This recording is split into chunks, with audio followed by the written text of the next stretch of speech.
Hello friends, स्वागत है आपका आपके अपने लीगल चैनल में। दोस्तों, कई लोगों का ये प्रश्न आ रहा है या परेशान हो रहे हैं कह लीजिए, बोले सर आप तो जा रहे हैं कुछ दिनों के लिए, तो हम लोग को पीछे अगर कोई अर्जेंसी आएगी तो क्या होगा। देखिए, मैं फोन पर अवेलेबल रहूंगा, जब कभी भी आपको नीड हो आप कांटेक्ट कर सकते हैं। तो ऐसा कुछ नहीं है, सब कुछ बंद रहेगा। केवल किसी पर्पज से मैं कुछ दिनों के लिए अपनी सिटी से दूसरी सिटी में मूव कर रहा हूँ। कुछ दिनों के बाद वापस सब कुछ कंटिन्यू करूंगा, तो काम कोई भी नहीं रुकेगा।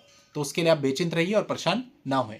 तो चलिए दोस्तों, अब हम आज के वीडियो के इस टॉपिक को स्टार्ट करते हैं। देखिए, 144 BNSS या 125 CRPC, इसमें अधिकतर लोगों का यह प्रश्न होता है, साहब मैं अपनी पत्नी का मेंटेनेंस जीरो कैसे करूं। इस प्रश्न के लिए लोग जाने पता नहीं कितने लोगों को कांटेक्ट करते हैं, कितनी जगह से सलाह लेते हैं, कितने ओपिनियन सीख करते हैं, कितना पढ़ते हैं, कितनी पढ़ाई करते हैं कि मैं अपनी पत्नी का मेंटेनेंस जीरो कैसे करूं। आज का ये वीडियो इसी बात पे है कि आप पत्नी का मेंटेनेंस जीरो कैसे करें, कैसे आप उसको मेंटेनेंस देने से बच सकते हैं। स्पेशली उस परिस्थिति में जब आपका ये कहना होता है कि साहब उसने आरोप तो सारे झूठे लगाए हैं और इन झूठे आरोप को लगाने के बाद भी मैं उसको पैसे दूं, ये तो बिल्कुल अन्याय हो जाएगा। मैं तो नहीं चाहता कि मैं उसको 1 रुपये भी दूं। अब चलिए, इसमें मैं आपको एक एग्जाम्पल बताता हूँ, एक व्यक्ति का, जिनका कॉल मेरे पास आया और उन्होंने मुझे बताया, साहब मैं एक काम कर रहा हूँ, मेरी पत्नी को मैंने बहुत समझाया, रिकंसाइल करने की बहुत कोशिश की, पर वो किसी भी तरह से मानती नहीं है और उसकी वजह से मैं इमोशनली पूरे तरीके से टूट चुका हूँ। और इमोशनली टूटने की वजह से मेरे को हेल्थ चैलेंजेस भी आ रहे हैं। और अभी रिकंसाइल करने की जगह उसने एक मेंटेनेंस का केस फाइल कर दिया, और वो जो मेंटेनेंस का केस है उसमें वो बहुत सारा पैसा मुझसे मांग रही है मंथली। और मैं जो है वो प्राइवेट जॉब में हूँ, 30-40 हज़ार रुपये महीना कमाता हूँ, तो मैं वो पैसा कहाँ से दूंगा।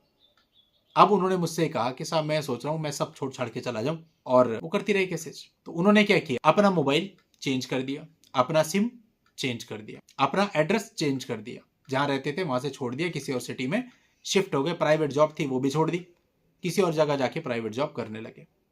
दोस्तों, पिछले कई सालों से वाइफ उस मामले में समन तक रिसीव नहीं करा पाई। 2 साल से ज्यादा इस बात को हो चुके हैं, समन तक रिसीव नहीं है। अब क्या होगा, मान लेते किसी प्रकार से न्यूज़पेपर पब्लिकेशन करके या किसी तरह से कोर्ट को कन्विंस करके एक्स पार्टी करा भी लिया, तो कागज में ही ऑर्डर होगा, 5-7 हज़ार रुपये महीने का, इससे ऊपर तो होगा नहीं, क्योंकि इनकम का तो कोई प्रूफ है नहीं उनके पास। अब मान लो चलो 5-7 हज़ार 6 हज़ार का कोई महीने का ऑर्डर हो भी गया, तो मिलेगा कहाँ से जब बंदा ही नहीं है, जब बंदे को आप आज तक समन ही तामील नहीं कर पाए, तो आपको पैसा कहाँ से मिलेगा। उसके लिए भी तो एग्जीक्यूशन फाइल करना पड़ेगा, उसके लिए भी तो समन तामील करवाना पड़ेगा। क्या मिला, इससे पहले उसने रिकंसाइल की इतनी कोशिश करी, और जब वो साथ में रह रहे तो सारा खर्चा वही उठा रहा था, बच्चे का भी वही उठा रहा था, पत्नी का भी उठा रहा था। अब उसको लगा कि मैं अलग हो जाऊंगी, अलग होकर केस करूंगी तो मेरे को कुछ ज़्यादा मिल जाएगा। लेकिन रियलिटी ये है, अगर पति इस चीज़ पर आ जाए तो कोई कुछ नहीं कर सकता। 2.5 साल से जब आप समन नहीं रिसीव करा पाए, आप एग्जीक्यूशन कैसे उस बंदे से करा लोगे जिसकी कोई प्रॉपर्टी नहीं है, कुछ नहीं है, ना उसका कुछ आपको अता पता है। कुछ भी नहीं हो सकता। वो बंदा अपनी दूसरी लाइफ भी शुरू करके आगे बढ़ जाएगा, आप कुछ भी नहीं कर पाओगे। तो ये स्थिति है, और ऐसे बहुत सारे लोग हैं जो इस प्रकार की चीज़ें भी कर रहे हैं, क्योंकि उनके पास कोई रास्ता नहीं होता। उन्हें लगता है जो रास्ता है एटलीस्ट जो हम कर सकते हैं वही करें।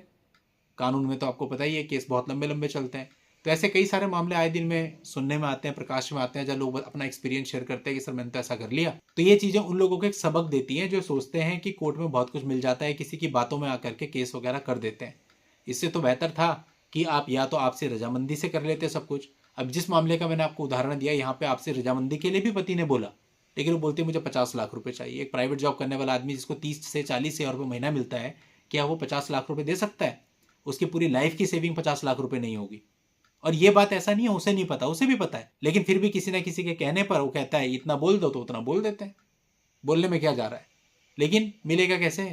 अगर आप एक रीजनेबल बोलते, उसकी पॉकेट के अनुसार बोलते, आप बोलते चलो जी 5 लाख रुपए दे दो, 7 लाख रुपए दे दो, 8 लाख रुपए दे दो, चलो 10 लाख दे दो, थोड़ा बहुत निगोशिएट हो गया, वो 5-6 में 7 में कहीं सेटल होता, तो आदमी सोचता भी कि चलो मैं जैसे भी करूंगा करूंगा, उतना करके खत्म करता हूँ।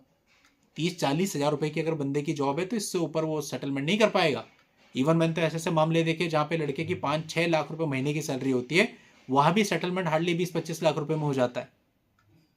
तो फिर क्या मतलब, किस इमेजिनेशन के साथ ये सारे केसेज करते हैं कि इतना दे दो। एक और मामला चल रहा है मेरे पास, वो फिजिकली मैं ही हैंडल कर रहा हूँ, तो उसमें लड़की कहती है 35 लाख रुपए दे दो। लड़के की सैलरी 65 हज़ार रुपये करीबन है, उसमें दे देगा वो 35 लाख रुपए। तो हमने उस केस में यही कहा कि ठीक है आप कोर्ट से ले लो, जो बंधा हुआ है हम कोर्ट में मेंटेनेंस देते रहते हैं, आप इकट्ठे कर लो 35 लाख, जितने साल में हो सकते हैं, पूरी लाइफ गुजर जाएगी, 35 लाख रुपए इकट्ठे नहीं होंगे। वहीं अगर रीजनेबल बोलती, कहती साहब मेरे को 10 लाख रुपए दिला दो, लड़का 6-7 के लिए एग्री था, थोड़ा हम उसको कन्विंस करते कि चल यार 1-8 लाख रुपए में कोई बात नहीं, 8 लाख रुपए में सेटल करिए, खत्म करते, लड़के का भी टाइम बचता, आपका भी टाइम बचता। अब ऑलरेडी आप लड़के के जब 2 साल खराब कर चुके हो, अब वो क्यों सेटल करेगा? अब तो लड़ो आप केस, साबित करो जो 498 डाला है। तो यही होता है, फिर ऐसे में ब्लॉक हो जाती है लड़की चारों तरफ से, क्योंकि केस में आपको पता ही है क्या लिखा होता है, कितना सच होता है और कितना झूठ होता है।